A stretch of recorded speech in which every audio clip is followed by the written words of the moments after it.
जय हिंद साथियों, इस वीडियो में हम रेलवे के उन क्वेश्चंस को देखेंगे जो बार बार परीक्षाओं में पूछे जाते हैं। तो हमारा पहला क्वेश्चन कह रहा है कि वायुयान तथा रॉकेट बनाने के लिए किस धातु का प्रयोग किया जाता है। तो बताना है आपको वायुयान तथा रॉकेट बनाने के लिए किस धातु का प्रयोग किया जाता है। तो ये किया जाता है आपका एल्युमिनियम का। किसका? एल्युमिनियम से हम बनाते हैं वायुयान। ठीक, ये देखिए आप, ये एल्युमिनियम है, इससे क्या बनाया जाता है? वायुयान बनाते हैं। अगला हमारा है कि वर्मी कंपोस्टिंग किससे प्राप्त की जाती है। तो वर्मी कंपोस्टिंग जो है बताइए, फंगस से, बैक्टीरिया से, या कृमि से, या पशु से। तो कृमि से, यानी कि इसको हम केचुआ बोलते हैं, केचुआ से प्राप्त की जाती है। किससे? केचुआ से। ये देखिए, तो ऑप्शन सी इसका राइट आंसर हो जाएगा। नेक्स्ट हम देखते हैं कि धब्बा रहित लोहा बनाने में लोहे के साथ प्रयुक्त होने वाली महत्वपूर्ण धातु है। तो लोहे के साथ कौन सी महत्वपूर्ण धातु को प्रयोग किया जाता है? तो वो हम करते हैं क्रोमियम को। किसको? Chromium. Option B right answer हो जाएगा, क्रोमियम। नेक्स्ट हम देखते हैं कि जल के अंदर वायु का बुलबुला कैसा व्यवहार करता है। जल के अंदर जो है वायु का बुलबुला होता है, तो वो किस तरीके का व्यवहार करता है, ये बताना है आपको। तो वो अपसारी लेंस जैसा व्यवहार करता है। कैसा? अपसारी लेंस। ऑप्शन सी इसका राइट आंसर हो जाएगा, अपसारी लेंस। नेक्स्ट देखते हैं कि स्टेनलेस स्टील जंगरोधी इस्पात निम्नलिखित में से किस धातु का बना होता है। जो स्टेनलेस स्टील होता है वो किस चीज़ का बना होता है, बताना है आपको। लोहा कार्बन निकेल का, या लोहा और मैग्नीशियम का, लोहा क्रोमियम या जस्ता का, या फिर लोहा क्रोमियम और निकेल। तो किस चीज़ का बना होता है? लोहा, क्रोमियम और निकेल का। ऑप्शन डी इसका राइट आंसर हो जाएगा, ऑप्शन डी। नेक्स्ट देखते हैं कि किसी विद्युत उपकरण में अर्थ का उपयोग होता है। अर्थ जो होता है, अर्थिंग बोलते हैं ना, तो अर्थिंग का उपयोग क्या करते हैं? अर्थ का उपयोग ऐसा किया जाता है खर्च को कम करने के लिए, या क्योंकि उपकरण 3 फेज में काम करता है, या सुरक्षा की दृष्टि से, या फ्यूज के रूप में। तो ऐसा हम करते हैं सुरक्षा की दृष्टि से। किस लिए? सुरक्षा की दृष्टि की वजह से करते हैं। ऑप्शन सी इसका राइट आंसर हो जाएगा, सुरक्षा की दृष्टि। नेक्स्ट है कि बिजली की मशीनों में परत की हुई कोर प्रयोग किया जाता है, मतलब कोर का प्रयोग जो है किया जाता है। तो बताना है किस लिए किया जाता है। तो एडी धारा क्षति को कम करने के लिए, या कॉपर क्षति को कम करने के लिए, या हिस्टेरिसिस क्षति को कम करने के लिए, या घर्षण क्षति को कम करने के लिए। तो किस लिए किया जाता है? एडी धारा क्षति को कम करने के लिए। ऑप्शन ए इसका राइट आंसर हो जाएगा, ऑप्शन नंबर ए। नेक्स्ट हमारा है कि प्रतिदीप्त प्रकाश नालिका में निम्नलिखित कौन सी गैस होती है। तो बताना है इसमें आपको, नाइट्रोजन, आर्गन, नियान या ऑक्सीजन। तो कौन सी होती है? आर्गन गैस होती है। ऑप्शन नंबर बी इसका राइट आंसर हो जाएगा, 8 का, ऑप्शन बी। नेक्स्ट हमारा है कि प्रकाशीय गेज निम्नलिखित सिद्धांत पर कार्य करता है। तो प्रकाशीय गेज जो है वो किस सिद्धांत पर कार्य करता है? परावर्तन पर, प्रकीर्णन पर, या ध्रुवण पर, या व्यतिकरण पर। तो किस चीज़ पर करता है ये प्रकाशीय गेज? ये परावर्तन पे करता है। किस पे? परावर्तन पे। ऑप्शन ए राइट आंसर हो जाएगा इसका, परावर्तन। नेक्स्ट हम देखते हैं कि एक धातु के तार में विद्युत धारा का प्रवाह होता है। तो विद्युत धारा का जो प्रवाह होता है वो कैसा होता है कि इलेक्ट्रॉन के कारण होता है, या प्रोटॉन के कारण, या आयन के कारण, या इनमें से कोई नहीं।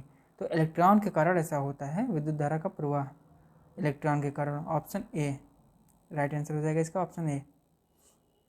नेक्स्ट है कि उस बल का चयन कीजिए जो अनुप्रयुक्त किए जाने के ढंग से अन्य से भिन्न है। मतलब इनमें डिफरेंस कौन सा बल है वो बताना है आपको। चुंबकीय बल, और स्थिर विद्युत बल, गुरुत्वाकर्षण बल, या घर्षण बल। तो इसमें से आपका घर्षण बल जो होगा, फ्रिक्शन है जो होगा, घर्षण बल, ये आपका डिफरेंस हो जाएगा बाकी बलों से। ऑप्शन सी इसका राइट आंसर हो जाएगा, ऑप्शन सी। नेक्स्ट देखते हैं कि जब कोई कॉपर की प्लेट लंबे समय तक नम वायु में खुली रखी जाती है तो इस पर एक हल्की हरी परत जम जाती है। यह हल्का परत होता है, ये मतलब यह हल्का जो हरा पदार्थ है यह क्या होता है, आपको ये बताना है। उस हल्के पदार्थ को हम क्या कहते हैं? तो उसको हम कहते हैं कॉपर कार्बोनेट और कॉपर सल्फेट का मिश्रण। कॉपर कार्बोनेट और सल्फेट का मिश्रण होता है, कॉपर सल्फेट का मिश्रण होता है। यानी ऑप्शन ए इसका राइट आंसर हो जाएगा, ऑप्शन ए। नेक्स्ट हमारा है कि जियोलाइट क्या है। तो आपको बताना है यहाँ पे जियोलाइट जो है वो क्या है। तो जियोलाइट जो है वो एक प्रकार का जल योजित एल्यूमिनो सिलिकेट है। ऑप्शन ए इसका राइट आंसर हो जाएगा, ऑप्शन ए। नेक्स्ट हमारा है कि पानी का क्वथनांक निर्भर करता है। पानी का क्वथनांक बताना है आपको किस चीज़ पे निर्भर करता है? आयतन पर, द्रव्यमान पर, घनत्व पर, या वायुमंडलीय दाब पर। तो ये निर्भर करता है वायुमंडलीय दाब पर। इस पर वायुमंडलीय दाब पे। ऑप्शन ए इसका राइट आंसर हो जाएगा। नेक्स्ट है कि कौन सा उपकरण प्रकाश की तीव्रता को मापने के लिए प्रयोग किया जाता है। तो प्रकाश की तीव्रता को हम किससे मापते हैं? ये लक्स से मापते हैं। लक्स मीटर होता है एक, उससे हम क्या करते हैं? प्रकाश की तीव्रता को मापा जाता है। नेक्स्ट है कि निम्नलिखित में से लुईस अम्ल कौन सा है। अच्छा, लुईस अम्ल बताना है। HCl H2O या निर्जलीय AlCl3 यानी एल्युमिनियम क्लोराइड या फिर C2H4। तो आपको बताना है इनमें से कौन सा होगा। तो HCl तो होगा नहीं। पहले ये समझ लीजिए लुईस अम्ल होता क्या है। तो लुईस अम्ल उसे कहते हैं जिसमें किसी एक परमाणु का अष्टक जो है वो पूरा नहीं हो पाता है, तो उसको हम क्या कहते हैं, उसको हम लुईस अम्ल कहते हैं। तो ये आपका हो जाएगा ऑप्शन सी, राइट आंसर हो जाएगा इसका ऑप्शन सी। चलिए नेक्स्ट देखते हैं कि हीरा तथा ग्रेफाइट निम्नलिखित में समानता रखते हैं। हीरा और ग्रेफाइट में क्या समानता होती है, आपको ये बताना है। क्रिस्टलीय संरचना, घनत्व या वैद्युत चालकता या परमाणु भार। तो इनका क्या होगा, परमाणु भार जो होता है वो समानता होती है इनकी, परमाणु भार। ऑप्शन डी इसका राइट आंसर हो जाएगा। नेक्स्ट है कि फेको मेथड किस में काम करता है। तो फेको मेथड जो है वो किस में काम करता है ये बताना है आपको। आँख में, हृदय में, मस्तिष्क में या किडनी में। तो ये काम करता है आपकी आइज़ में यानी आँख में काम करता है। ऑप्शन ए इसका राइट आंसर हो जाएगा। नेक्स्ट है कि उत्तोलक यानी लीवर के सिद्धांत के आविष्कारक थे। तो इसके आविष्कारक कौन थे, न्यूटन, मैक्स प्लैंक, आर्किमिडीज या आइंस्टीन। तो इसके आविष्कारक थे आर्किमिडीज थे। ऑप्शन सी राइट आंसर हो जाएगा, आर्किमिडीज। ध्वनि की तीव्रता जो कण परत की क्षति का कारण हो सकती है लगभग है। बताना ध्वनि की तीव्रता का कारण बताना है आपको। तो WHO ने इसके लिए बताया है कि 95 से लेकर 100 तक नुकसानदेह होता है, लेकिन उसके ऊपर जो है बहुत ही ज़्यादा हानिकारक होता है। तो 100 तक तो वैसे भी होता है, और 100 के ऊपर का अगर दे रखा है तो हम उसी को राइट टिक करेंगे। अगर 100 होता केवल मैक्सिमम हाइट तो 100 को हम लगाते हैं। तो यहाँ पे क्या हो जाएगा, ऑप्शन डी यानी 160 dB जो है ये बहुत ही ज़्यादा हानिकारक होगा। नेक्स्ट देखते हैं कि वोल्टेज स्रोत की उपेक्षा करने के लिए स्रोत के सिरे क्या होते हैं। किसी प्रतिरोध द्वारा विस्थापित कर दिए जाते हैं, या संधारित्र द्वारा विस्थापित कर दिए जाते हैं, या लघु परिपथ कर दिए जाते हैं, या फिर खुले परिपथ में कर दिए जाते हैं। तो क्या किया जाता है इनके साथ, ये होता है कि खुले परिपथ में कर दिए जाते हैं। ऑप्शन नंबर डी इसका राइट आंसर हो जाएगा, ऑप्शन डी। नेक्स्ट हमारा है कि ट्रायोड वाल्व में अतिरिक्त इलेक्ट्रोड कहलाता है। जो अतिरिक्त इलेक्ट्रोड होता है उसको हम क्या कहते हैं, तो उसको कंट्रोल ग्रिड कहते हैं। क्या कहते हैं, कंट्रोल ग्रिड। यानी ऑप्शन नंबर इसका क्या हो जाएगा, बी सही हो जाएगा, कंट्रोल ग्रिड। नेक्स्ट देखते हैं कि लोह चुंबकीय पदार्थ में एक प्रयुक्त क्षेत्र द्वारा चुंबकीकरण से उत्पन्न शुद्ध चुंबकीय आघूर्ण है। तो वो क्या है, आपको ये बताना है। इसमें आपके पास 4 ऑप्शन दिए हुए हैं, तो उसका राइट आंसर क्या हो जाएगा, प्रयुक्त क्षेत्र से जुड़ता है। शुद्ध चुंबकीय आघूर्ण जो है प्रयुक्त क्षेत्र से जुड़ता है। ऑप्शन ए राइट आंसर हो जाएगा।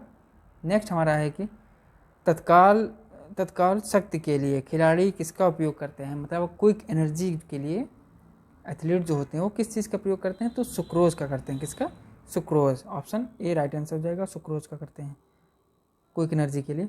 नेक्स्ट है कि डायोड को वाल्व कहते हैं क्योंकि विद्युत धारा को या क्या करता है, या विद्युत धारा को जो है केवल प्लेट से कैथोड की ओर बहने देता है। केवल प्लेट से जो है कैथोड की ओर बहने देता है। ऑप्शन क्या हो जाएगा इसका, बी राइट आंसर हो जाएगा, ऑप्शन बी। नेक्स्ट हमारा है कि प्रत्यावर्ती धारा की युक्त जिससे प्रत्यावर्ती वोल्टता को निम्न वोल्टता में बदला जाता है उसे हम क्या कहते हैं, तो उसे हम बोलते हैं अपचयी ट्रांसफार्मर। क्या बोलते हैं, अपचयी transformer. Option A right answer हो जाएगा आपका। अगला हमारा है कि पृथ्वी के उपग्रह का कक्षीय वेग निर्भर करता है। तो किस चीज़ पे निर्भर करता है, ये कक्षा की त्रिज्या पर निर्भर करता है। किस चीज़ पे, कक्षा की त्रिज्या पर निर्भर करता है। ऑप्शन ए इसका राइट आंसर हो जाएगा। और हमारा अगला क्वेश्चन है कि वैसा उपकरण जिससे ट्रांसमीटर की आवृत्ति मापी जाती है तथा जो अनुनाद के सिद्धांत का कार्य करता है कहलाता है। तो उसको हम क्या कहते हैं, वोल्ट मापी या वोल्टता मापी या फिर आयामी मापी या तरंग मापी। तो उसको हम कहते हैं तरंग मापी। ऑप्शन सी इसका राइट आंसर हो जाएगा, तरंग मापी। चलिए बहुत बहुत धन्यवाद आप लोगों का, और जल्द से बताइए हमें कि कितने क्वेश्चन आप लोगों के सही हुए, इसमें कमेंट करके जरूर बताइएगा।